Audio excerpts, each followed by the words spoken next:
વરસાદથી જનજીવન અસ્તવ્યસ્ત થયું છે। ભારે વરસાદ વરસતા ઘૂંટણસમાં પાણી ભરાયા હતા। શાંતાદેવી વિસ્તારમાં પાણી ભરાતા ભારે હાલાકી થઈ છે। ધંધાર્થીઓ, શાળાએ જતા બાળકોને મુશ્કેલી પડી રહી છે। ડ્રેનેજ લાઇન સાંકડી હોવાના કારણે સ્થાનિકો જેમને અહીંયા મુશ્કેલીનો સામનો કરવો પડી રહ્યો છે તેવો સ્થાનિકો દ્વારા દાવો કરવામાં આવી રહ્યો છે। મનપાની કામગીરી સામે લોકોમાં આક્રોશ છે। ડ્રેનેજ લાઇન સાંકડી હોવાના પણ સ્થાનિકોના આક્ષેપ છે। નવસારી શહેર અને જિલ્લામાં ગત મોડી રાતથી ભારે વરસાદને કારણે અનેક વિસ્તારોમાં પાણી ભરાવાની સમસ્યા સામે આવી છે।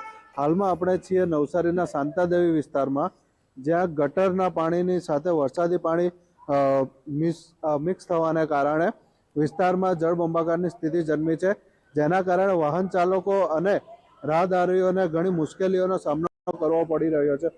એક તરફ જ્યાં પાલિકા ગત વખત વરસેલા વરસાદને કારણે તેમાંથી કંઈ શીખી નથી, તેના કારણે હાલમાં જે ડ્રેનેજ લાઈનો છે તે બધી ઉભરાઈ જવા પામી છે અને તેના કારણે ગટરનું પાણી હાલમાં માર્ગ ઉપર વરસાદી પાણીની સાથે મિક્સ થઈને ફરી વળ્યું છે, જેના કારણે વાહન ચાલકો હોય, રાહદારીઓ હોય કે અન્ય દુકાનદારો હોય તે લોકોને મુશ્કેલીઓનો સામનો કરવો પડી રહ્યો છે।